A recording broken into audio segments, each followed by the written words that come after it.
Hi, I'm Buck, your personal tour guide to the Federal Reserve. I'm here to introduce you to one of the most complex but effective institutions in the United States. But don't worry, I'll explain it all in plain English. Just beside me is a roadmap of where we're going. Together, we'll walk through the Federal Reserve System, literally. And along the way, I'll show you just what goes on around here and why it's important. By the end of this tour, you too will be able to explain the Federal Reserve in plain English. There is no other agency of government which can overrule actions that we take. There is no other agency of government which can overrule actions that we take. There is no other agency of government which can overrule actions that we take. That would effectively be a takeover of monetary policy by the Congress, a repudiation of the independence of the Federal Reserve, which would be highly destructive to the stability of the financial system, the dollar, and our national economic situation. The Federal Reserve does not own any gold at all. We have not owned gold since 1934.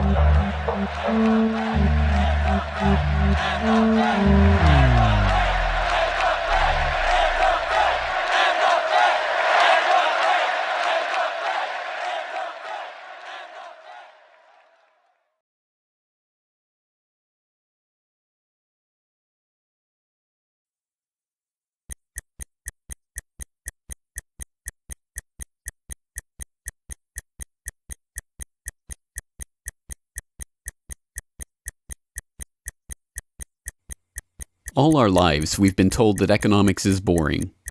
It's dull. It's not worth the time it takes to understand it. And all our lives, we've been lied to.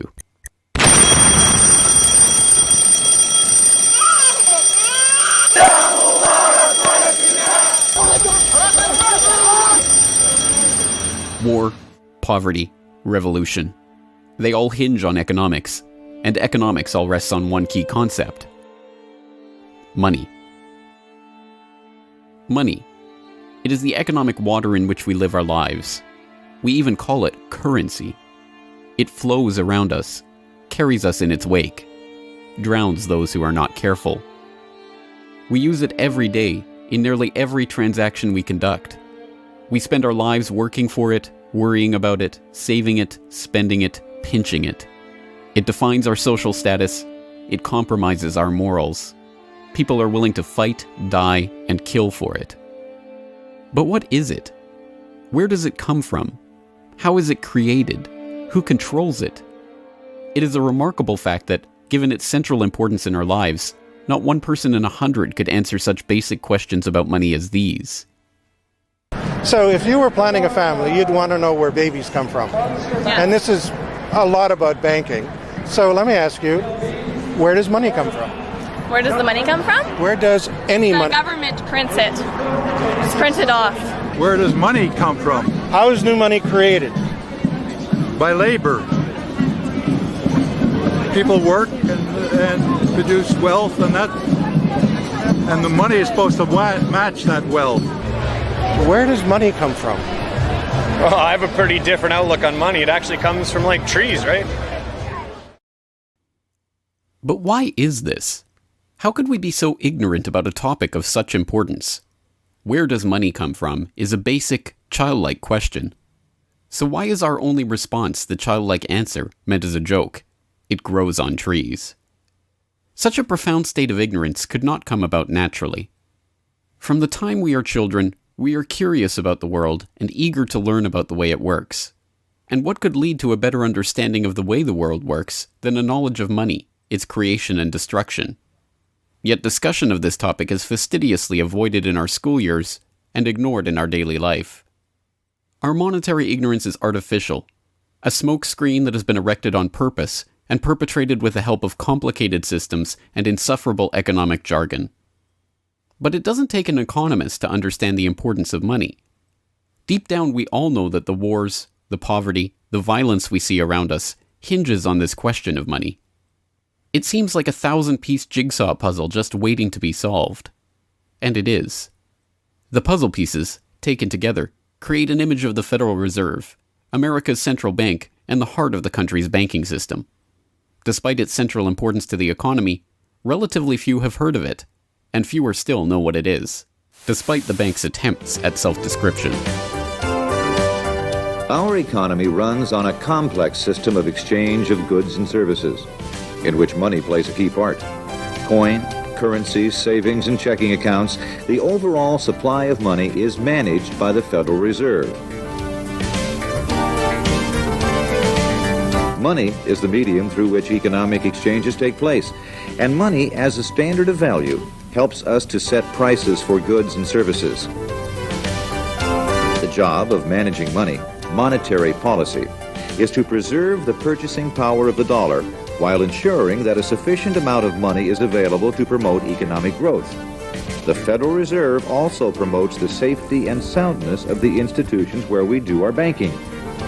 It ensures that the mechanisms by which we make payments, whether by cash, check, or electronic means, operate smoothly and efficiently. And in its fiscal role, acts as the banker for the United States government. Now, these duties comprise the major responsibilities of our central bank. But in order to really understand the Federal Reserve, we must first understand its origins and context. We must deconstruct the puzzle. The first piece of that puzzle lies here, in the White House. This is where the Federal Reserve Act, then known as the Currency Bill, was signed into law after passing the House and Senate in late December 1913. The New York Times of Christmas Eve 1913 described the festive scene. The Christmas spirit pervaded the gathering. While the ceremony was a little less impressive than that of the signing of the Tariff Act on October 3rd last in the same room, the spectators were much more enthusiastic and seized every occasion to applaud.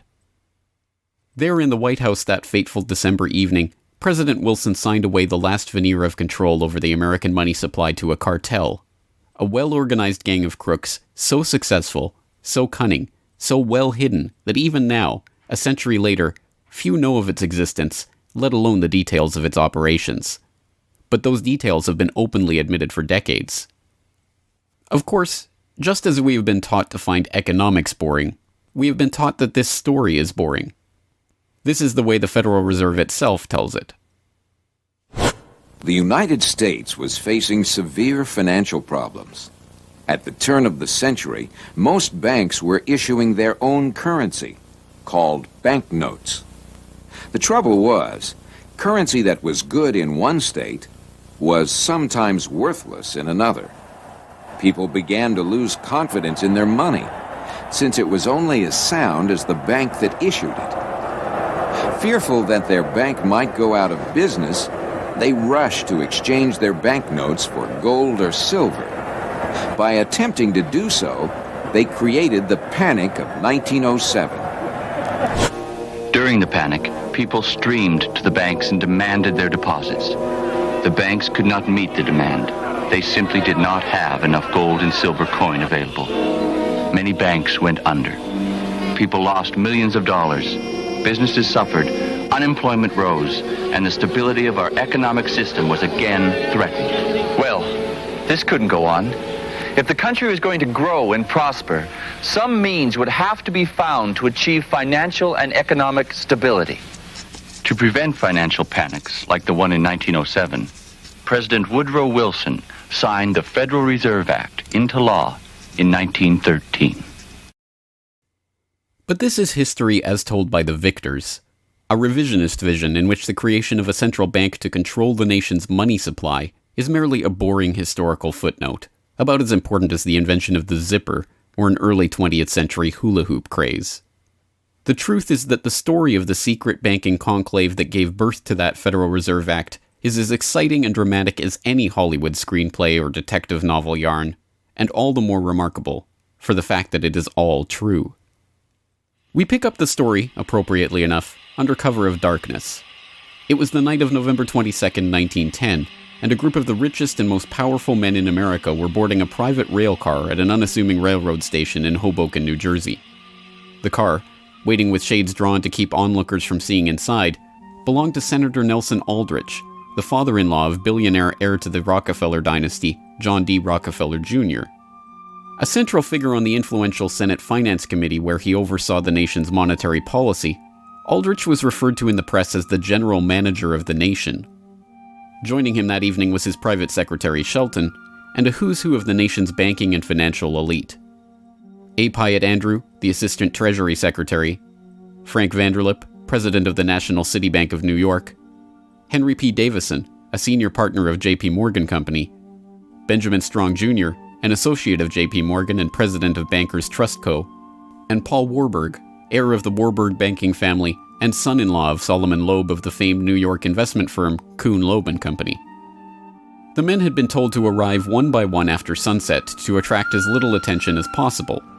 Indeed, secrecy was so important to their mission that the group did not use anything but their first names throughout the journey so as to keep their true identities secret even from their own servants and waitstaff. The movements of any one of them would have been reason enough to attract the attention of New York's voracious press, especially in an era where banking and monetary reform was seen as a key issue for the future of the nation. A meeting of all of them, now that would surely have been the story of the century. And it was. Their destination?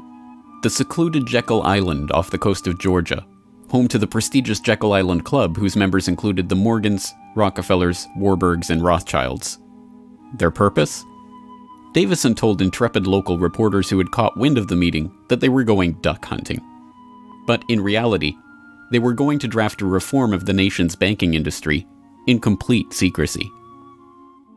G. Edward Griffin, the author of the best-selling The Creature from Jekyll Island and a longtime Federal Reserve researcher, explains.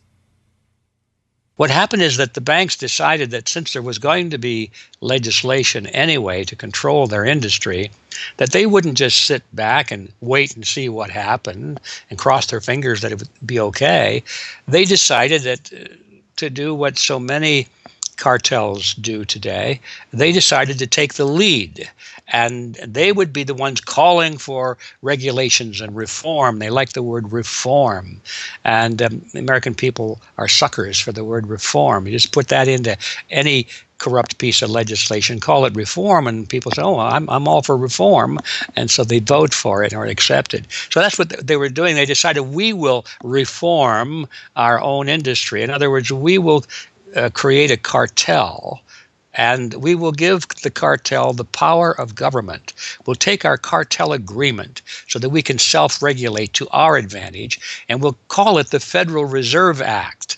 And then we'll take this cartel agreement to Washington and convince those idiots there to pass it into law. And that basically was the strategy. It was a brilliant strategy. Of course, we see it happening all the time, and certainly in our own day today, we see the same thing happening in other cartelized industry. Right now, we're watching it unfold in the field of healthcare, but at that time, it was banking, all right? And so the banking cartel wrote their own rules and regulations, called it the Federal Reserve Act, got it passed into law, and it was very much to their liking because they wrote it. And in essence, what they had created is a set of rules which made it possible for themselves to regulate their industry, but they went even beyond that. In fact, it's clear to me when I was reading their letters and their conversations at the time and the debates that they never dreamed that Congress would go along and also give them the right to issue the nation's money supply. I mean, not only were they now going to regulate their own industry, which is what they started out as wanting to do, but they got this incredible gift that they didn't dream would be given to them, although they were negotiating for it. And that was Congress gave them the authority to issue the nation's money. And Congress gave away the sovereign right to issue the nation's money to the private banks. And so all of this was in the Federal Reserve Act, and the American people were joyous because they were told and they were convinced that this was finally a means of controlling this big creature from Jekyll Island. Amazingly enough, they were successful, not just in conspiring to write the legislation that would eventually become the Federal Reserve Act, but in keeping that conspiracy a secret from the public for decades. It was first reported on in 1916 by Bertie Charles Forbes, the financial writer who would later go on to found Forbes magazine. But it was never fully admitted until a quarter century later, when Frank Vanderlip wrote a casual admission of the meeting in the February 9th, 1935 edition of the Saturday Evening Post. I was as secretive, indeed as furtive, as any conspirator. I do not feel it is any exaggeration to speak of our secret expedition to Jekyll Island as the occasion of the actual conception of what eventually became the Federal Reserve System. Over the course of their 9 days of deliberation at the Jekyll Island Club, they devised a plan so overarching, so ambitious, that even they could scarcely imagine that it would ever be passed by Congress. As Vanderlip put it, discovery of our plan, we knew, simply must not happen, or else all our time and effort would be wasted. If it were to be exposed publicly that our particular group had got together and written a banking bill, that bill would have no chance whatever of passage by Congress. So what precisely did this conclave of conspirators devise at their Jekyll Island meeting? A plan for a central banking system to be owned by the banks themselves, a system which would organize the nation's banks into a private cartel that would have sole control over the money supply itself. At the end of their 9-day meeting, the bankers and financiers went back to their respective offices content in what they had accomplished. The details of the plan changed between its 1910 drafting and the eventual passage of the Federal Reserve Act, but the essential ideas were there. But ultimately, this scene on Jekyll Island, too, is just one piece of a larger puzzle. And like any other puzzle piece, it has to be seen in its wider context for the bigger picture to become visible. To understand the other pieces of the puzzle and their importance in the creation of the Federal Reserve, we have to travel backward in time. The story begins in late 17th century Europe. The 9 Years' War is raging across the continent as Louis XIV of France finds himself pitted against much of the rest of the continent over his territorial and dynastic claims. King William III of England, devastated by a stunning naval defeat, commits his court to rebuilding the English navy. There's only one problem: money. The government's coffers have been exhausted by the waging of the war, and William's credit is drying up. A Scottish banker, William Patterson, has a banker's solution. A proposal to form a company to lend £1 million to the government at 6% plus £5,000 management fee, with the right of note issue. By 1694, the idea has been slightly revised, a £1.2 million loan at 8% plus £4,000 for management expenses, but it goes ahead. The magnanimously titled Bank of England is created. The name is a carefully constructed lie, designed to make the bank appear to be a government entity, but it is not. It is a private bank owned by private shareholders for their private profit, with a charter from the king that allows them to print the public's money out of thin air and lend it to the crown. What happens here at the birth of the Bank of England in 1694 is the creation of a template that will be repeated in country after country around the world. A privately controlled central bank lending money to the government at interest, money that it prints out of nothing. And the jewel in the crown for the international bankers that creates this system is the future economic powerhouse of the world, the United States. In many important respects, the history of the United States is the history of the struggle of the American people against the banksters that wish to control their money. By the 1780s, with colonies still fighting for independence from the crown, the bankers will get their wish. In 1781, the United States is in financial turmoil. The Continental, the paper currency issued by the Continental Congress to pay for the war, has collapsed from overissue and British counterfeiting. Desperate to find a way to finance the end stages of the war, Congress turns to Robert Morris, a wealthy shipping merchant who was investigated for war profiteering just 2 years earlier. Now, as Superintendent of Finance of the United States from 1781 to 1784, he is regarded as the most powerful man in America, next to General Washington. In his capacity as Superintendent of Finance, Morris argues for the creation of a privately owned central bank deliberately modeled on the Bank of England that the colonies were supposedly fighting against. Congress, backed into a corner by war obligations and forced to do business with the bankers just like King William in the 1690s, acquiesces and charters the Bank of North America as the nation's first central bank. And exactly as the Bank of England came into existence loaning the British Crown £1.2 million, the BNA started business by loaning $1.2 million to Congress. By the end of the war, Morris has fallen out of political favor and the Bank of North America's currency has failed to win over a skeptical public. the BNA is downgraded from a national central bank to a private commercial bank chartered by the state of Pennsylvania. But the bankers have not given up yet.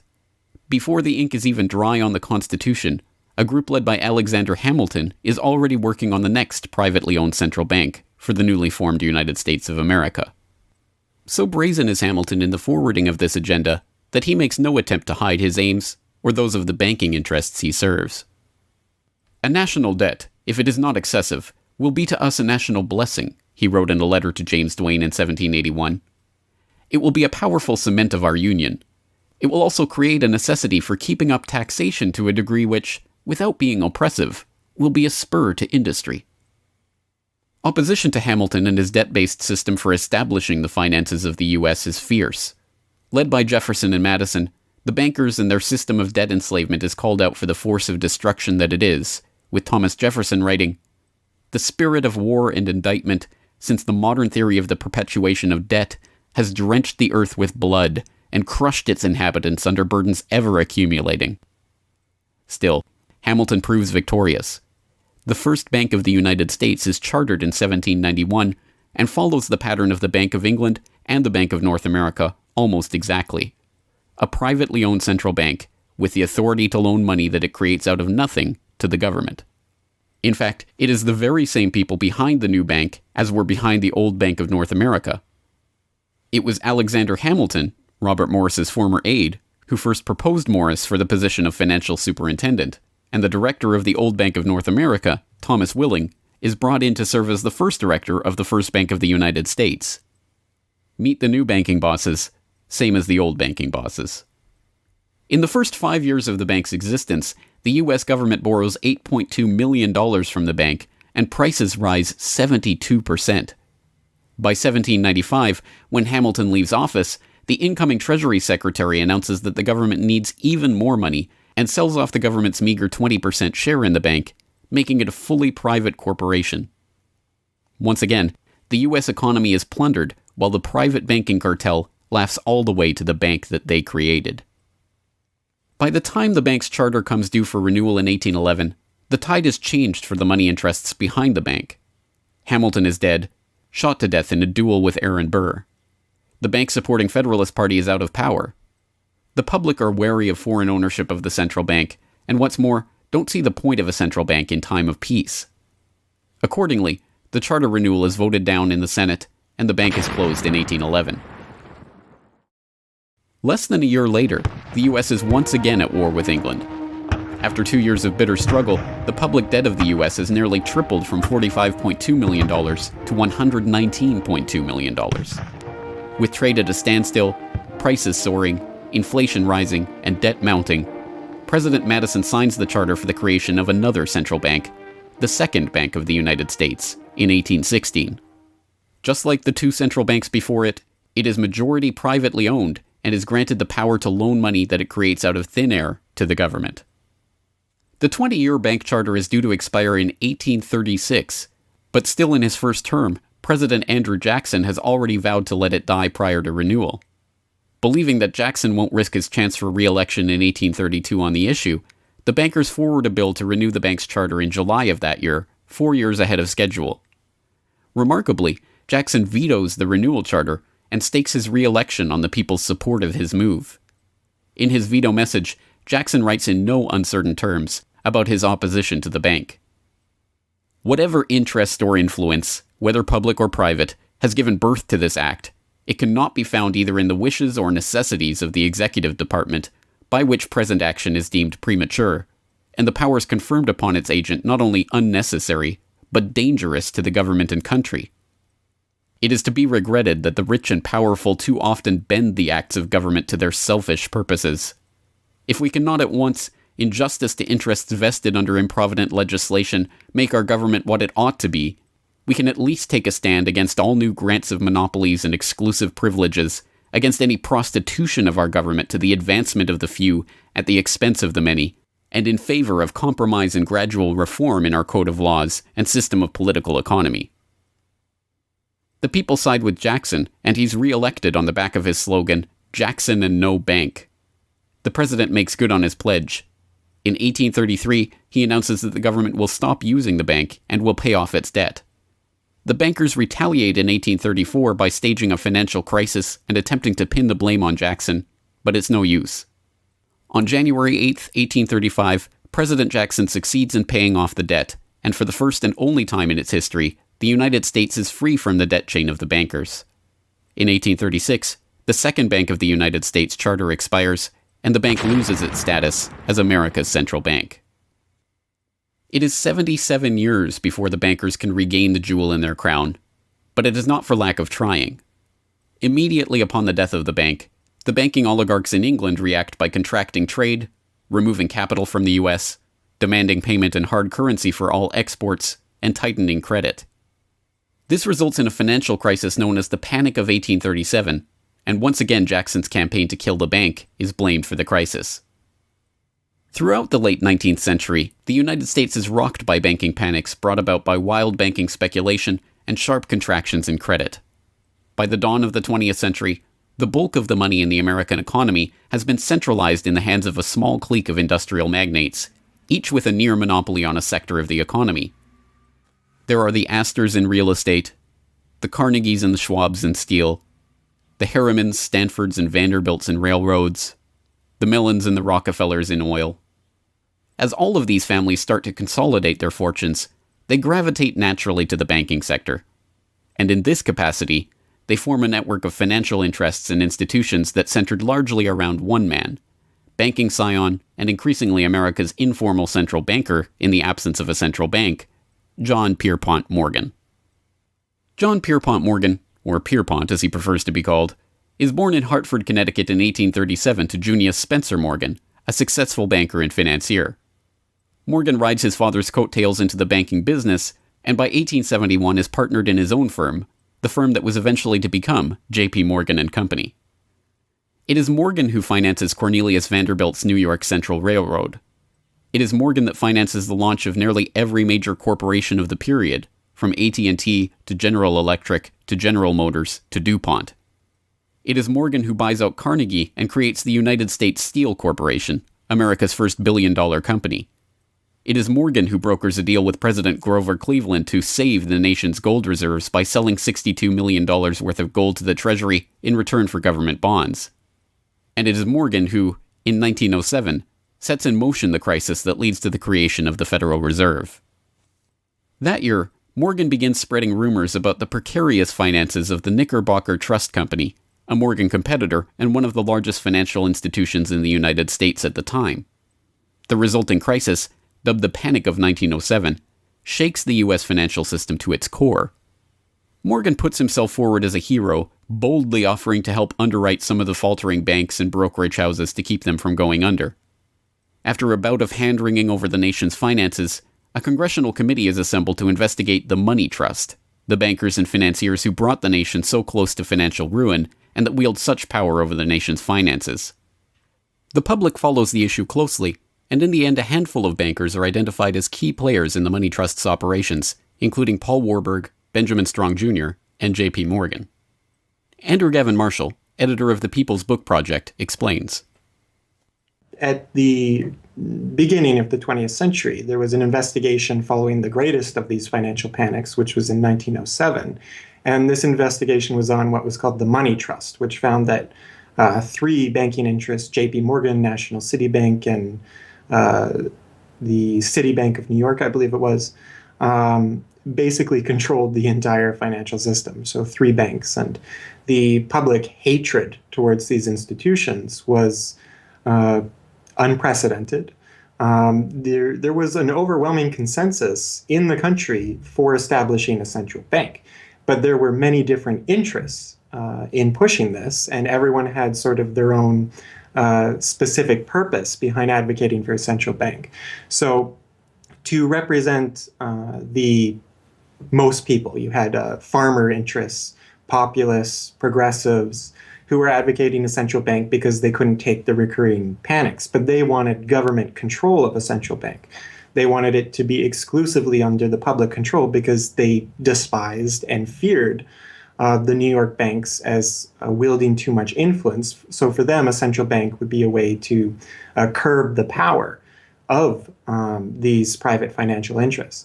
On the other hand, those same financial interests were advocating for a central bank to serve as a source of stability for their control of the system, also to act as a lender of last resort to them, and so that they would never have to face collapse, but also in order to exert more control through a central bank. The private New York banking community wanted a central bank under the exclusive control of them. There's a shocker. So you had all these various different interests which converged. Of course, the most influential happened to be the New York financial houses, which were more aligned with European financial houses than they were with any other element in American society. The main individual behind the founding of the Federal Reserve was Paul Warburg, who was a partner with Kuhn, Loeb and Company, European banking house. His brothers were prominent bankers in Germany at that time, and he had, of course, close connections with every major financial and really big industrial firm in the United States, and most of those existing in Europe. And he was discussing all these ideas with his fellow compatriots in advocating for a central bank. In 1910, Warburg got the support of a senator named Senator Aldrich, whose family later married into the Rockefeller family. Again, I'm sure just a coincidence, but Aldrich invited Warburg and a number of other bankers to a private secret meeting on Jekyll Island, just off the coast of Georgia, where they met in 1910 to discuss the construction of a central bank in the United States, but one which, of course, would be owned and serve the interests of the private bankers. Aldrich then, in 1911, presented this as the Aldrich Plan or the Aldrich Bill in the U.S. Congress, and it was actually voted out. The public, suspicious of Senator Aldrich's banking connections, ultimately reject the Jekyll Island Cabal's Aldrich Plan. The Cabal does not give up, however. They simply revise and rename their plan, giving it a new public face, that of Senator Robert Owen and Representative Carter Glass. In the end, the money trust that was behind the Panic of 1907 uses the public's own outrage against them to complete their consolidation of control over the banking system. The newly retitled Federal Reserve Act is signed into law on December 23, 1913, and the Fed begins operations the next year.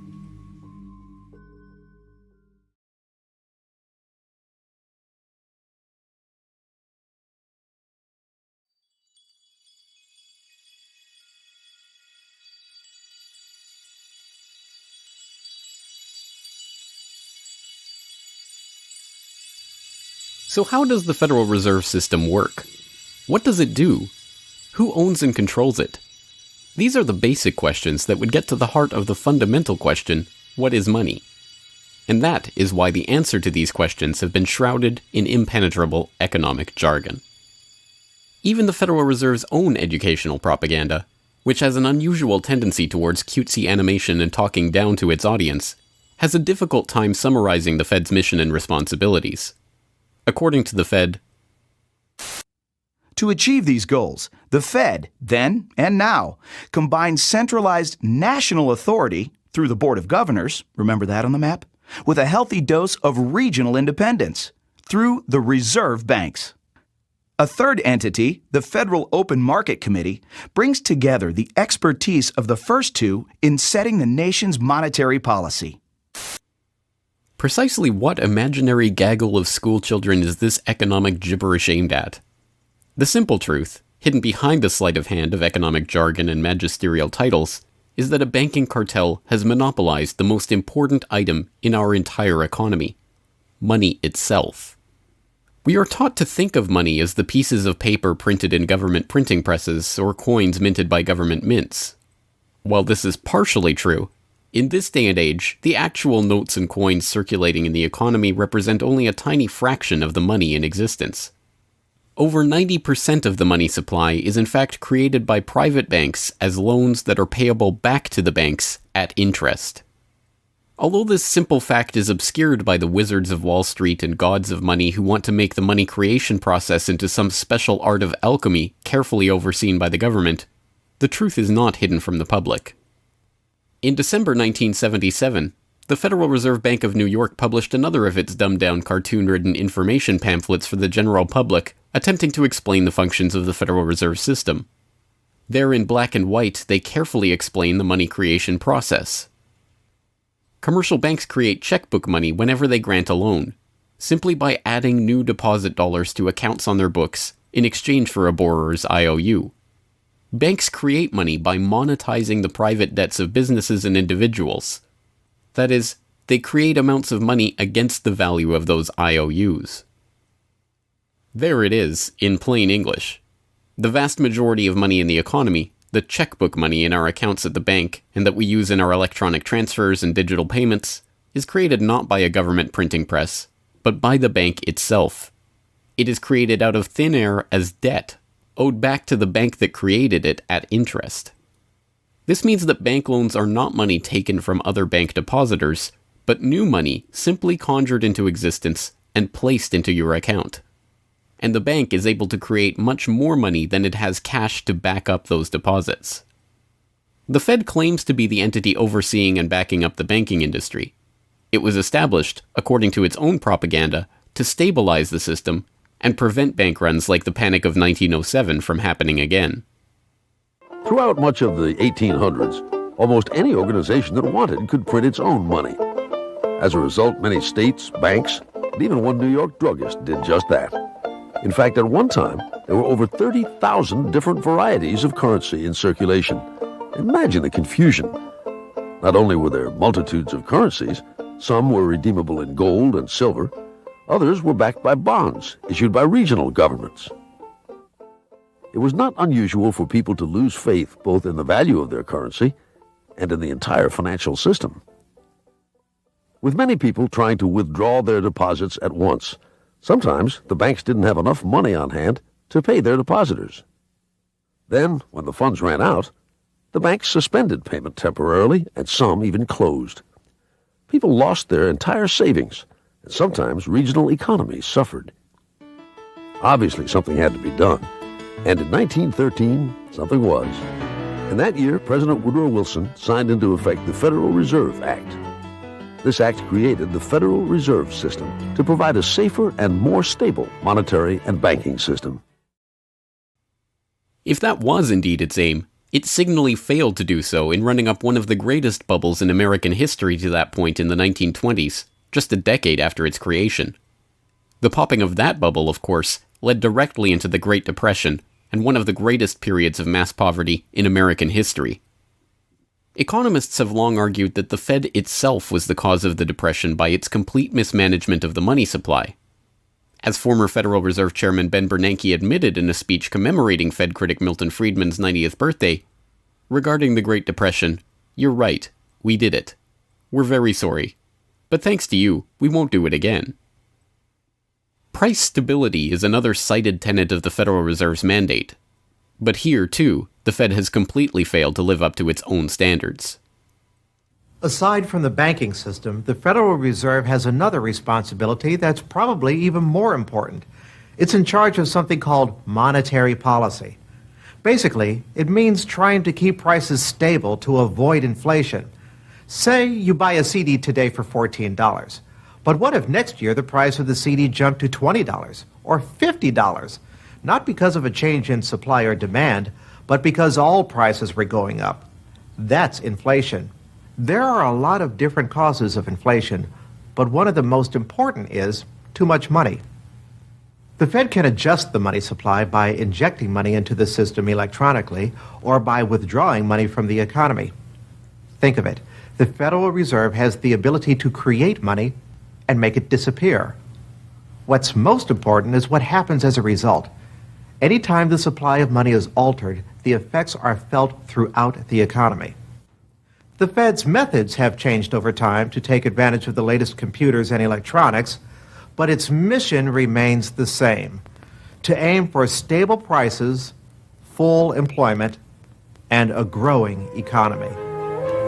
100 years ago, in 1913, the Fed was created, and we've marked it with a vertical line there. Consumer prices now are about 30 times higher than they were when the Fed was created in 1913. Paper money, too, is the responsibility of the Federal Reserve. Hence, the dollars in circulation are not Treasury notes, not bills of credit, but Federal Reserve notes, debt-based notes backed up, ultimately, by the government's own promise to pay. It's sovereign bonds backed up by the taxpayers themselves.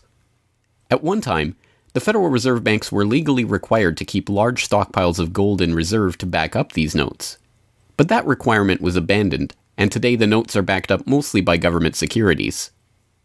The Fed no longer keeps any actual gold on its books, but gold certificates issued by the Treasury and valued not at the spot price of $1,300 per troy ounce, but an arbitrarily fixed statutory price of $42 2/9 per ounce. But I do have one question. During the crisis or any time that you're aware of, has the Federal Reserve or Treasury participated in any gold swaps arrangements? The Federal Reserve does not own any gold at all. We have not owned gold since 1934. So we have not engaged in any gold swaps. But it appears on your balance sheet that you hold gold. What appears on our balance sheet is gold certificates. When we turned before 1934, the Federal Reserve did own gold. We turned that over by law to the Treasury and received in return for that gold certificate. If the Treasury entered into, because under the Exchange Stabilization Fund, I would assume they probably have the legal authority to do it. They wouldn't be able to do it then because you have the securities for essentially all the gold? No, we have no interest in the gold that is owned by the Treasury. We have simply an accounting document that is called gold certificates that represents the value at a statutory rate and still that we gave to the Treasury in 1930. And still measured at $42 an ounce, which makes no sense whatsoever. Clearly, there is a discrepancy between what we are led to believe is motivating the Fed and what it actually does. To understand what the Fed is actually intended to do, it's first important to understand that the Federal Reserve is not a bank per se, but a system. This system codifies, institutionalizes, oversees, and undergirds a form of banking called fractional reserve banking, in which banks are allowed to lend out more money than they actually have in their vaults. The whole process starts, the process of decay and corruption starts with something called fractional reserve banking. That's the technical name for it. And what that really means is that as the banking institution developed over several centuries, starting, of course, in Europe, it developed the practice of legalizing a certain dishonest accounting procedure. In other words, in the very, very beginning, if you want to go all the way back, people would bring their gold or silver to the banks for safekeeping. And they say, give us a paper receipt. And we don't want to guard our silver and our gold because, people could come in the middle of the night and they could kill us or tie us up and threaten us, and they'll get our gold and silver, so we can't really guard it. We'll take it to the bank and have them guard it, and we just want a paper receipt so that we can take the receipt back and get our gold anytime we want. And so in the beginning, money was receipt money. They could then, instead of changing or exchanging the gold coins, they could exchange the receipts, and people would accept the receipts just as well as the gold, knowing they could get the gold. And so these paper receipts being circulated were, in essence, the very first examples of paper money. Well, the banks learned early on that game that here they were sitting on this pile of gold and all these paper receipts out there. People weren't bringing the receipts in anymore. Very few of them, maybe 5%, maybe 7% of the people would bring in their paper receipts and ask for the gold. So they said, why don't we just sort of give more receipts out than we have gold? They'll never know because we only are asked at the best 7% of it, so we can create more receipts for gold than we have, and we can collect interest on that because we'll loan that into the economy and we'll charge interest on this money that we don't really have. And it's a pretty good gimmick, don't you think? And they, well, yeah, of course. And so that's how fractional reserve banking started. And now it's institutionalized, and they teach it in school. No one ever questions the integrity of it or the ethics of it. They say, well, that's the way banking works. And isn't it wonderful that we now have this flexible currency and we have prosperity and all of this sort of thing? So it all starts with this concept of fractional reserve banking. And the trouble is with that is it works most of the time, but every once in a while, there are a few ripples that come along that are a little bit bigger than the other ripples, and maybe one of them is a wave, and more than 7% will come in and ask for their gold. Maybe 20% will come in, or 30%. And well, now the banks are embarrassed because the fraud is exposed. They say, well, we don't have your gold. What do you mean you don't have my gold? I gave it to you and put it on deposit, and you said you'd safeguard it. Well, we don't have it. We loaned it out. So then the word gets out, and everybody and their uncle comes and lines up for their gold. And of course, they don't have it, and the banks are closed. They have bank holidays, and the banks are embarrassed. They go out of business. People lose their savings, and you have these terrible banking crashes that were ricocheting all around the world prior to this time. And that's what caused the concern. One of the things that caused the concern of the American people, they didn't want that anymore. They wanted to put a stop to that. And that was the whole purpose, supposedly, of the Federal Reserve System, was to put a stop to that. But since the people who designed the plan to put a stop to it were the very ones who were doing it in the first place, you can not be surprised that their solution was not a very good one insofar as the American people were concerned. Their solution was to expand it. Not to control it, but to expand it. See, prior to that time, this little game of fractional reserve banking was localized at the state level. Each state was doing its own little fractional reserve banking system. Each state, in essence, had its own Federal Reserve. Central banks were authorized by state law to do this sort of thing, and that was causing all this problem. And so the Federal Reserve came along and said, well, no, we're not going to do this at the state level anymore because look at all the problem it's causing. We're going to consolidate it all together, and we're going to do it at the national level. The key to this system, of course, is who controls this incredible power to regulate the economy by setting reserve requirements and targeting interest rates. The answer to this question, too, has been deliberately obscured. The Federal Reserve System is a deliberately confusing mishmash of public and private interests, reserve banks, boards and committees, centralized in Washington and spread out across the United States. So you have the Federal Reserve Board in Washington, appointed by the president. That's the only part of this system that is directly dependent upon the government for input. That's the federal part, that the government, the president specifically, gets to choose a few select governors. The 12 regional banks, the most influential of which is the Federal Reserve Bank of New York, essentially based in Wall Street to represent Wall Street, is representative of the major Wall Street banks who own shares in the private, not federal, but private Federal Reserve Bank of New York. All the other regional banks are also private banks.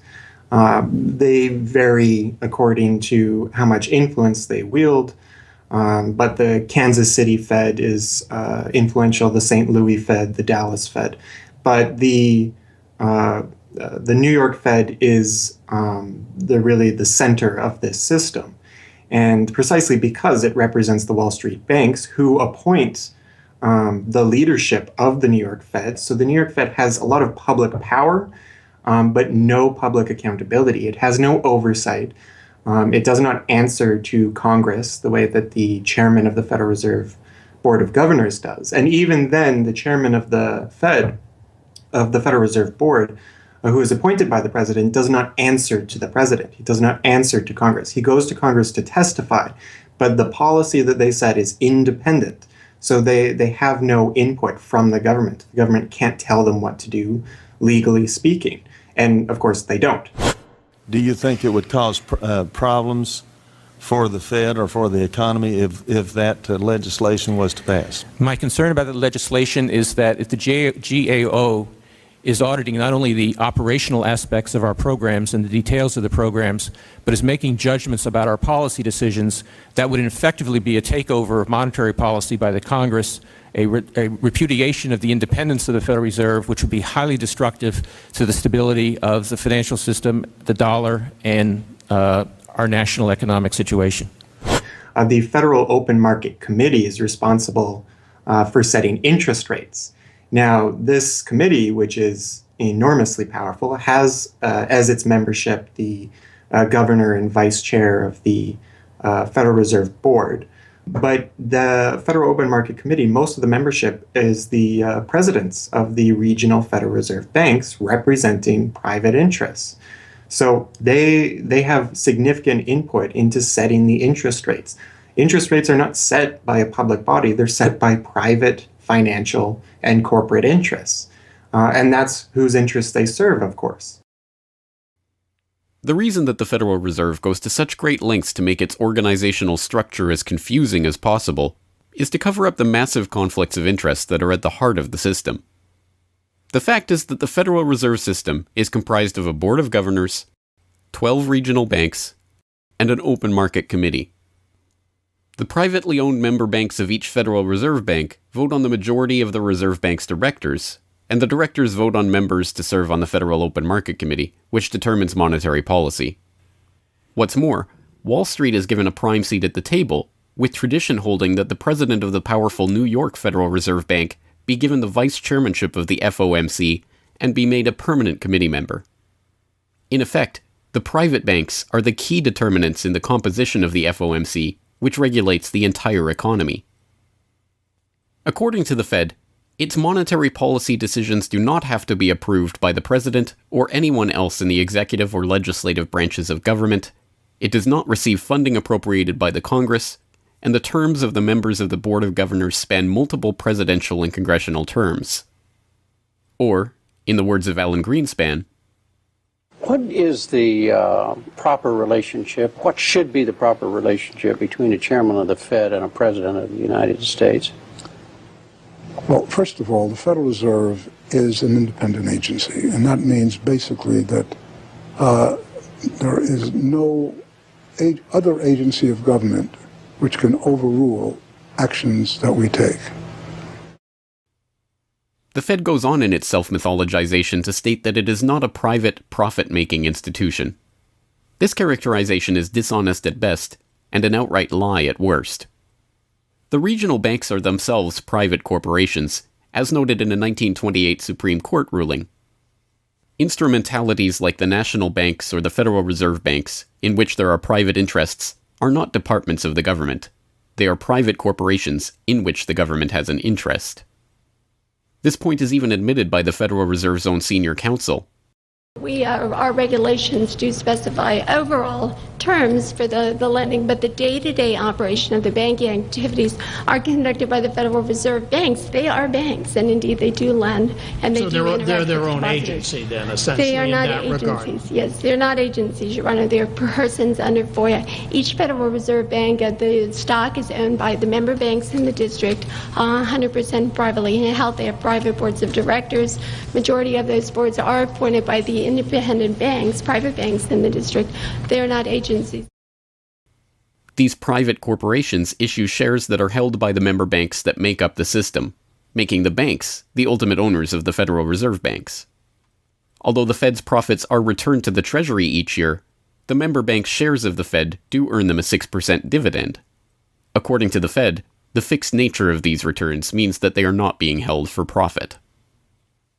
Despite the dishonest nature of this description, however, it is important to understand that the bankers who own the Federal Reserve indeed do not make their money from the Fed directly. Instead, the benefits are much less obvious and much more insidious.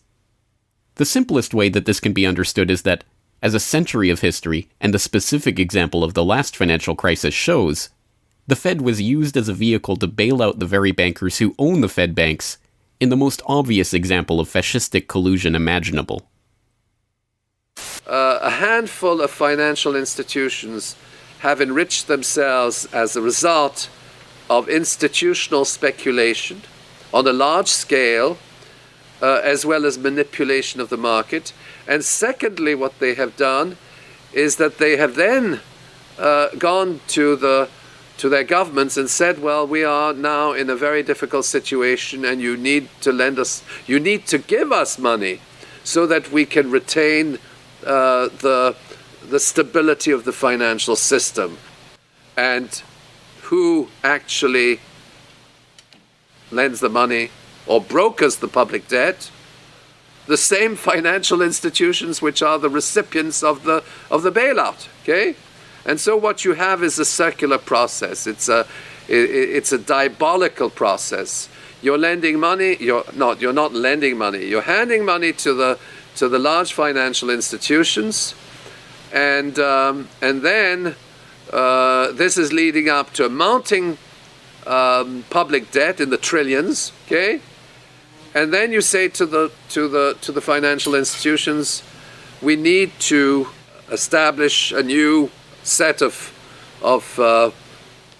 treasury bills and government bonds, etc., which of course are sold to the public, but they are always brokered through the financial institutions, which establish their viability and so on and so forth. And the financial institutions will probably buy part of this public debt.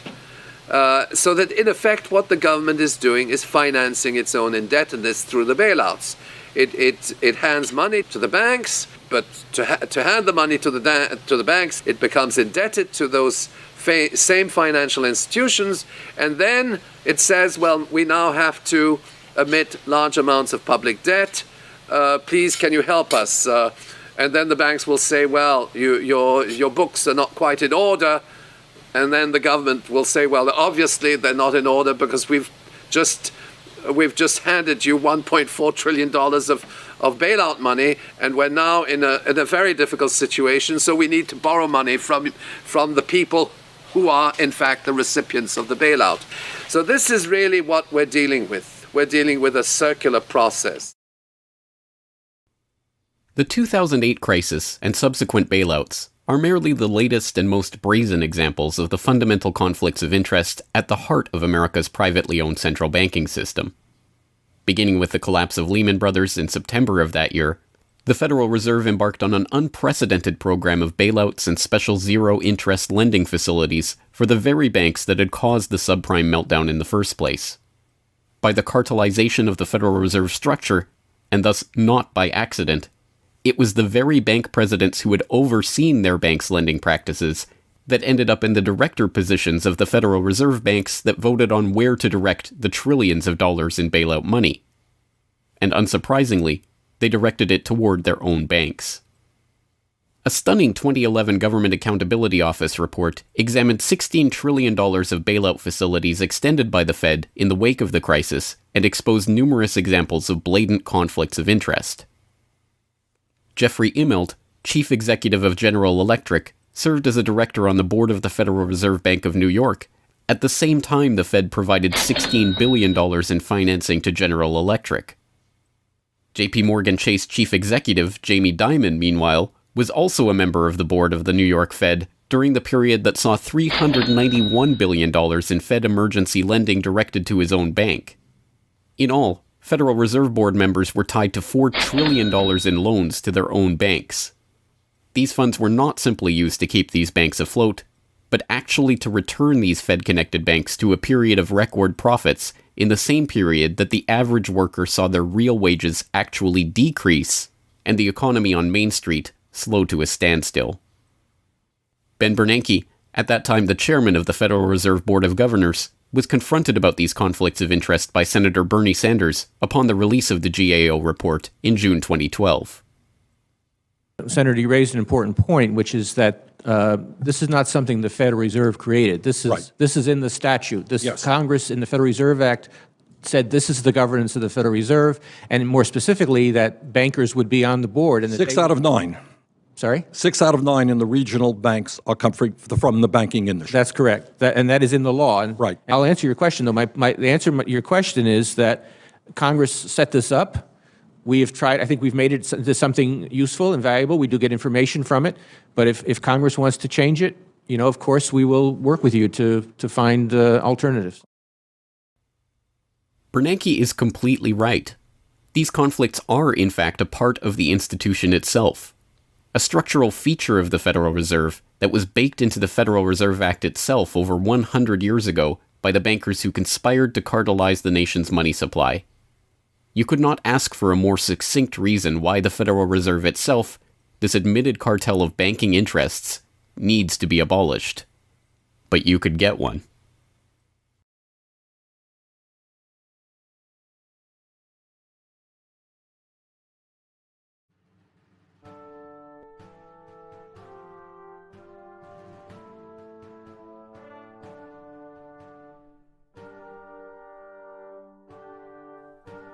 We now know that for centuries, the people of the United States have been at war with the international banking oligarchs.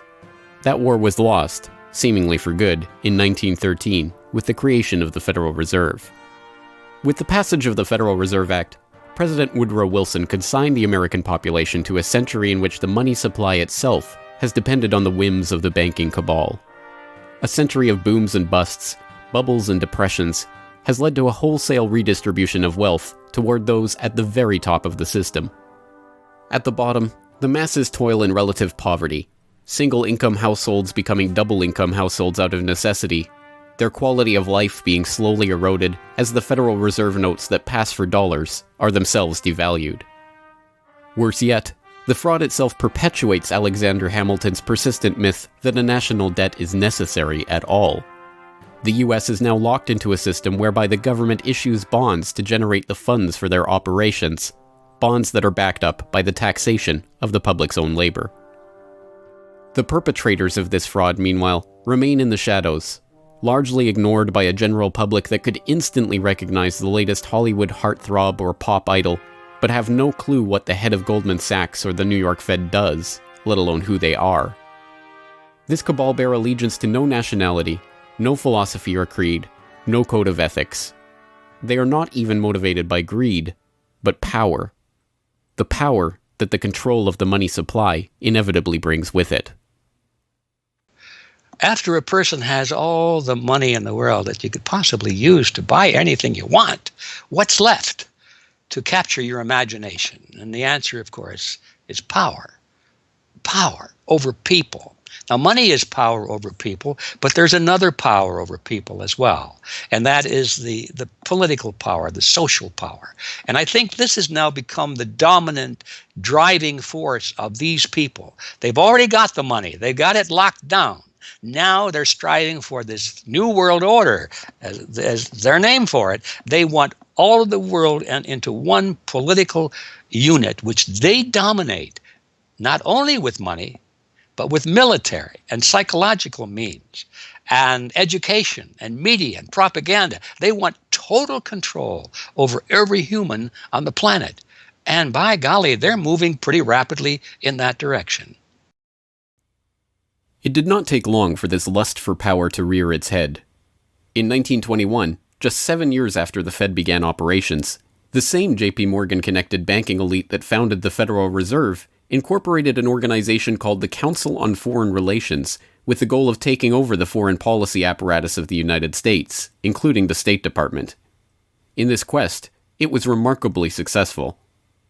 Although there are only about 4,000 members in the organization today, its membership has included 21 Secretaries of Defense, 18 Treasury Secretaries, 18 Secretaries of State, 16 CIA directors, and many other high-ranking government officials, military officers, business elite, and, of course, bankers. The first director of the CFR was John W. Davis, J.P. Morgan's personal lawyer and a millionaire in his own right. Together with its sister organizations in Britain and elsewhere around the world, these groups would work together toward what they called a New World Order of total financial and political control directed by the bankers themselves. As Carroll Quigley, noted Georgetown historian and mentor of Bill Clinton, wrote in his 1966 work, Tragedy and Hope, A History of the World in Our Time, the powers of financial capitalism had a far-reaching aim, nothing less than to create a world system of financial control in private hands, able to dominate the political system of each country and the economy of the world as a whole. This system was to be controlled in a feudalist fashion by the central banks of the world acting in concert, by secret agreements arrived at in frequent private meetings and conferences. The apex of the system was to be the Bank for International Settlements in Basel, Switzerland, a private bank owned and controlled by the world's central banks, which were themselves private corporations. This is why the bankers and their partners in government and business conspired to bring about the 2008 crisis. Not for the pursuit of money, but power. In the same way the bankers used the panic of 1907 to consolidate their control over the money supply, they hope to use the 2008 crisis and subsequent panics, which they themselves have created, to consolidate their political control. The International Summit for the Global Financial Crisis has been expanded from G7 to G20 because the leading 7 developed countries cannot solve the crisis alone. This expanded meeting raises the question whether a new global financial system will be created. So is this some sort of new world order, which Gordon Brown kind of alluded to? British Prime Minister Gordon Brown has described the quote-unquote guiding principles to be addressed at the summit. They are transparency, sound banking, responsibility, integrity, and get this, global governance, unquote. I think a new world order is emerging, and with it the foundations of a new and progressive era of international cooperation. The inevitable conclusion, one that flows necessarily from the true understanding of this situation, is that the Federal Reserve System needs to be consigned to the dustbin of history. After a century of enslavement, it is time for the American public to finally throw off the bankers' debt chains. If there was ever a point in human history to start questioning alternatives, this would be it. And to think that where we are and simply say, oh, well, this is the best of our options. How many of the best options lead to self-destruction? Doesn't sound like a best option. I think that with a world of 7 billion people, we can probably come up with something better than a system in which a few thousand people benefit so much at the expense of everything else on this world, and at the expense of the potential for the future of mankind. They're leveraging our future. And so long as we accept this way of thinking, so long as we accept these institutions as having dominance, that's the direction we'll be going. So I think reform is a good way to try and stall and to push back directly against the expanding and evolving power structures. But a radical change is what's really needed, and that has to be built from the bottom up. But I think that these two processes can and should go together in parallel. If you've made it this far, congratulations. You are now better informed on the economic history of the United States and the truth about the Federal Reserve than 99% of the population. If you do nothing else, then just working to get those around you educated on this information alone will have a profound effect. Once they learn of the scam, many are motivated to do something about it, and they, in turn, inform others. This is the viral nature of suppressed truth, and it is the reason that more people are aware of and energized by the issue of the Federal Reserve and the nature of money than ever before. Perhaps even more amazingly, this movement is spreading to other parts of the globe. Recognizing the interlocking nature of the modern global economy and the international nature of the banking oligarchy, movements to abolish the Federal Reserve have sprung up in Europe, where protests against the cartelized central banking system are taking place in over 100 cities, attracting 20,000 people on a weekly basis. I started this movement because I realized that the Federal Reserve Act, in my opinion, is one of the most worst laws in the whole world.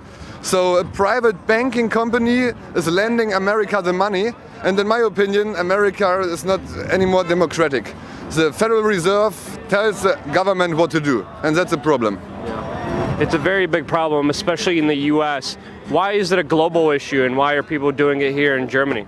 Because when you realize that this finance system, it's a global system, you have to go to the really beginning of the system. And in my opinion, it's also the World Bank and the International Fund of Currencies and stuff like this.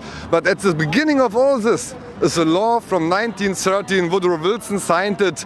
And this is the beginning of all this hardcore capitalism we are suffering right now from. And the only way to stop this is maybe to break this law.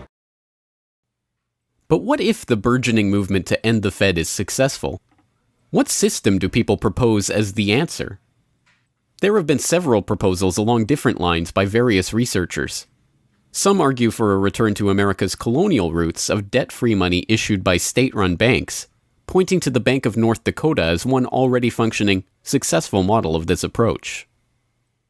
We've had two banking systems ever since the 1860s, with the state bank system and the federal bank system. And the federal bank system are the big Wall Street banks, particularly.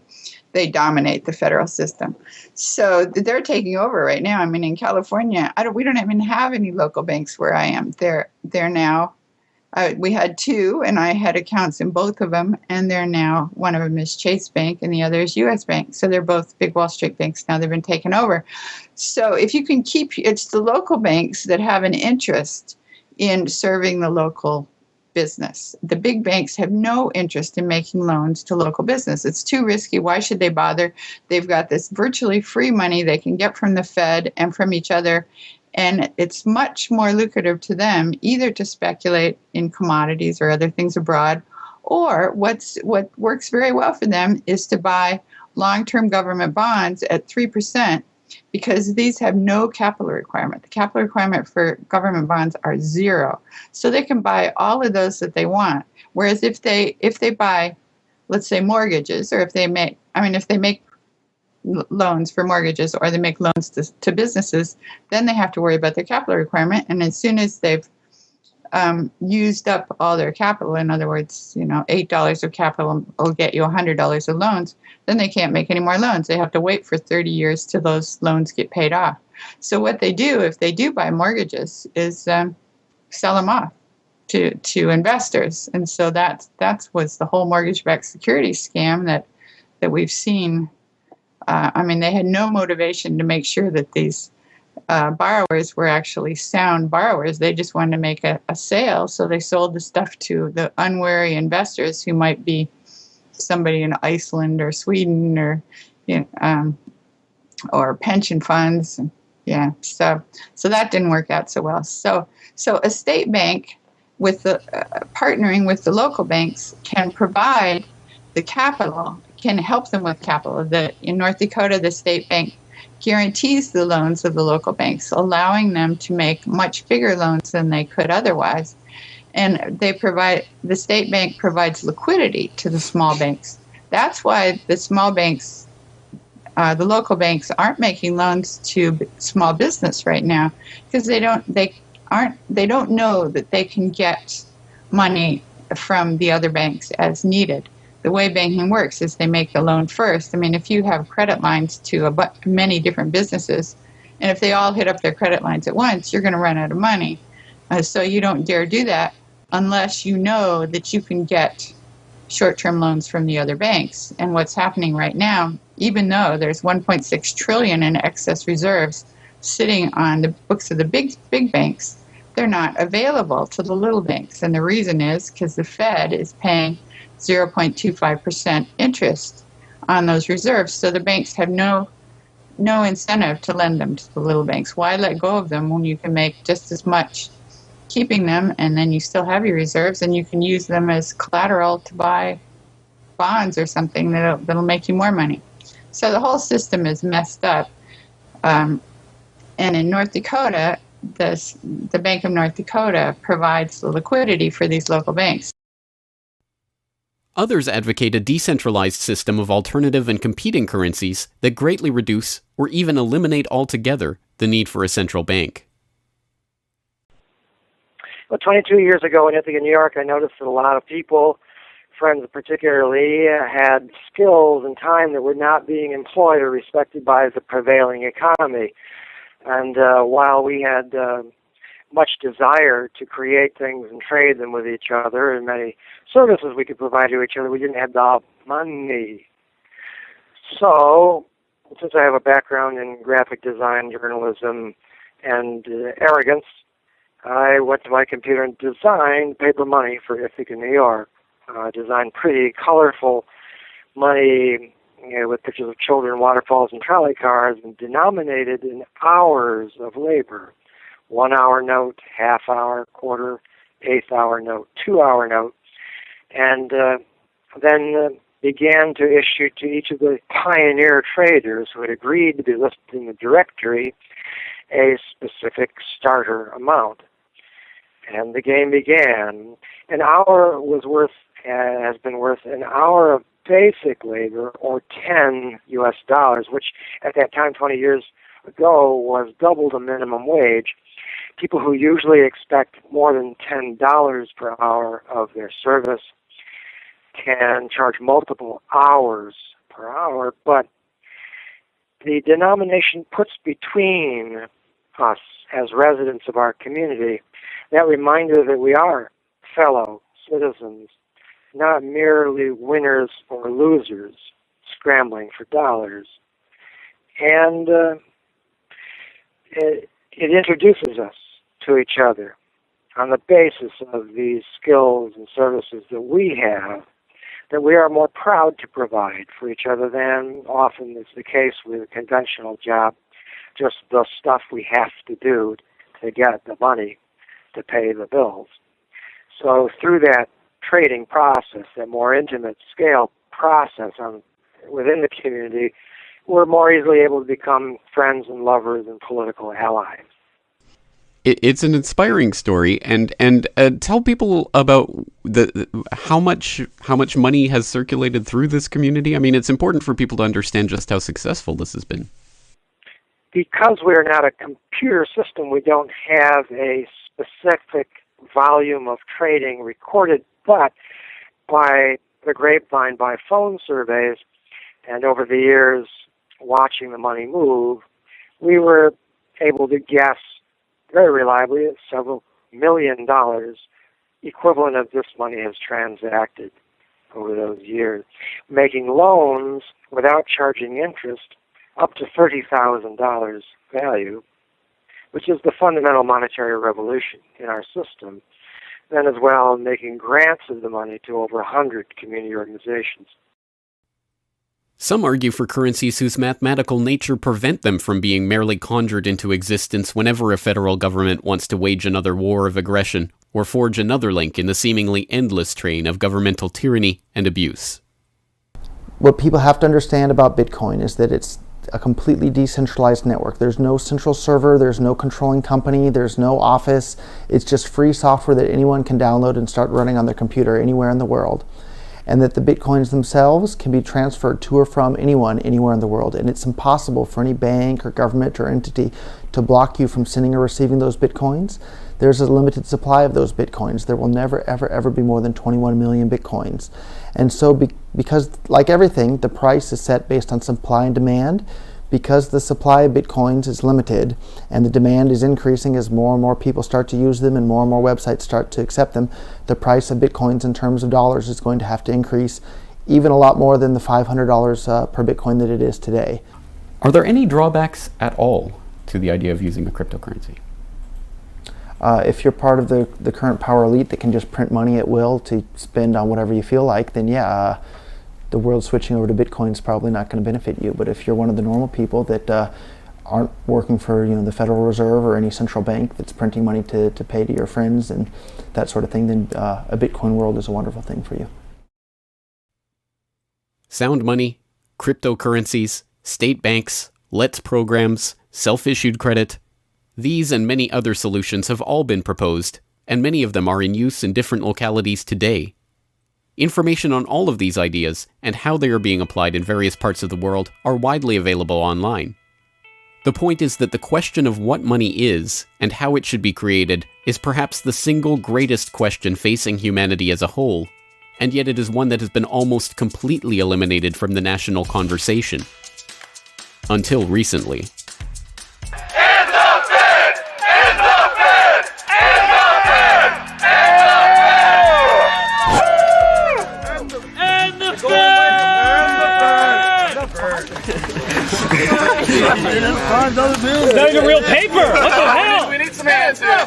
And the Fed! And the Fed! And the Fed!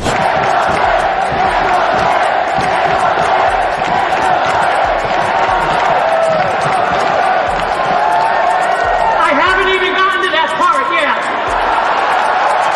We can do it again when I get to that part.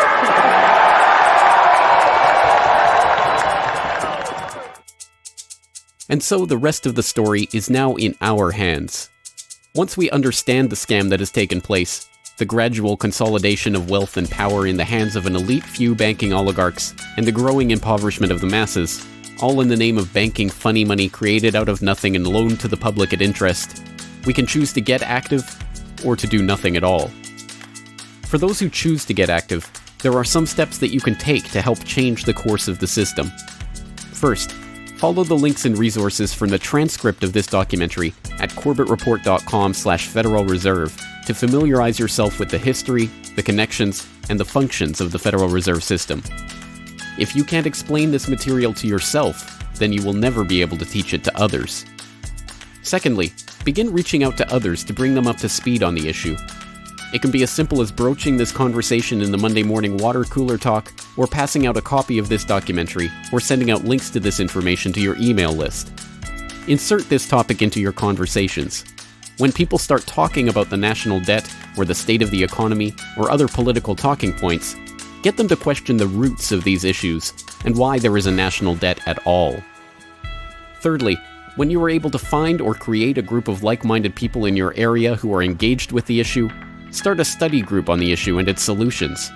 The study group can help source alternative or complementary currencies in the local area, or, if none exist already, the group can form the basis for a community of local businesses and customers who are willing to start experimenting with ways to wean themselves off of the Federal Reserve notes.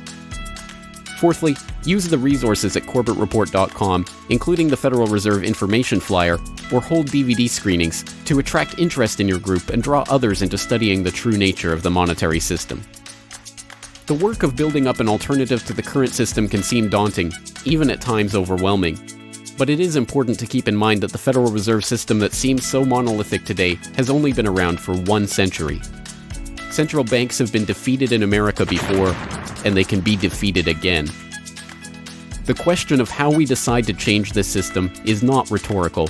It will either be answered by an informed, engaged, active population working together to create viable alternatives and to dismantle the current system, or it will be answered by the same banking oligarchy that has been controlling the money supply, and indeed the lifeblood of the country, for generations. Now, 1 century after the creation of the Federal Reserve System, we have a choice to make. Whether the next century, like the one before it, will be a century of enslavement, or, transformed by the actions and choices that we make in the light of this knowledge, a century of empowerment.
Hello, this is James Corbett of CorbettReport.com, the writer, producer, director, narrator, and just about everything else you can imagine with regards to the documentary that you just finished watching, Century of Enslavement, The History of the Federal Reserve.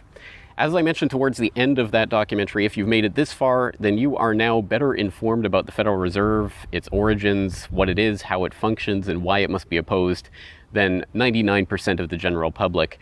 And if you've made it this far, then you are obviously one of the very few who is very eager and motivated to join the rising tide of free humanity that is seeking to throw off the debt chains of the banksters in the United States and around the world. And if you are so motivated, then I have some treats for you. I have some resources that I'd like to direct you to. As I mentioned again towards the end of that documentary, there are some resources up at corbettreport.com that I hope will help you in your quest to better inform yourself and better inform others about the Federal Reserve System. Because once again, if you can't explain this to yourself, then how could you ever hope to explain it to anyone else? So I think the first quest that we must all engage in is to improve our own understanding of the Federal Reserve System and how it functions, and then to spread that information to others. And on that note, once again, if you go to corbettreport.com, you'll be able to find, first and foremost, this documentary itself is, of course, 100% freely available online, which you would know because you're watching this right now. So, of course, there will be links to the YouTube version of this documentary or the downloadable MP4 version on my website. There's also audio MP3 files available for download. All of those, again, freely open to the public, and I do encourage you to send them out to others if you do find it to be a valuable resource yourself. And once you're there at corbettreport.com, you'll find not only the documentary itself, but also a transcript of the documentary, complete with hyperlinks to all of the source documents, videos, articles, all of the information that was used to compile this documentary. So I hope that will be a valuable resource, again, for people who are looking to put this information together in a way that makes sense in their own head, and so that they can see where all of this information is coming from, much of it sourcing from the Federal Reserve itself. So I hope that the hyperlinked transcript will be valuable to people out there who are seeking to broaden their understanding of these topics. And you will also find there a news information pamphlet that I have put together with the help of Mike Krentz of MikeKrentz.com, a graphic designer who's helped me out a lot behind the scenes on the website. As you can tell from the graphics on this documentary, I'm not a graphic designer myself by trade or by training. So I certainly do appreciate Mike's help in putting this information pamphlet together. And this is just a few points that have been addressed in this video, informational points about the Federal Reserve, what it is, and some interesting little teasers to get people interested in this information. You can download and print this off from corbettreport.com and use it however you like, handing it out to people on the street, using it as a discussion point if you hold a DVD screening, if you want to just post it up in public areas, only where allowed by law, of course. Once again, this is freely available for download and for you to print out and to use to help spread information about the Federal Reserve System. And it's available both in color and black and white and should print nicely onto standard 8.5 by 11 letter size paper. So that will all be up there at the website, along with, of course, an actual DVD version of this documentary. Once again, if you do find this information useful, then I hope you will try to spread it to others. There are a lot of people who prefer the online link, but there will be some people who you cannot reach online. For those people, and for yourself, if you so desire, here is a physical hard copy that you can order from corbettreport.com for 2,000 Japanese yen. That's about 20 Federal Reserve notes. Because unfortunately, we are trapped in this debt-based bankster-led system. So we do all require these pieces of paper in order to put a roof over our head and food on the table, myself included. So your support is obviously greatly appreciated. And for that 2,000 Japanese yen, about 20 Federal Reserve notes, you'll receive this documentary. Disc 1 containing the documentary itself. Disc 2, the full 1-hour interview with G. Edward Griffin. So I think, again, a valuable resource for people who are looking for more information about the Federal Reserve. So that's available at corbettreport.com, along with all of this that we've talked about here, the information pamphlet, the hyperlink transcript, all of the various formats this is available in. Once again, I've tried to make this as straightforward as possible and also as detailed as possible so that you can start to further your own exploration and understanding of this system that we're facing. Once again, of course, any way that you choose to get this information out to others is greatly appreciated, but if you do want to send the Corbett Report links around, the best one to use is corbettreport.com/Federal Reserve. That will have the documentary in the YouTube format, it will have the downloadable MP3 and MP4 formats, it will have the transcript, it will have the downloadable information pamphlet, And it will also have a link to buy the DVD. So all of that will be there at corbettreport.com/Federal Reserve.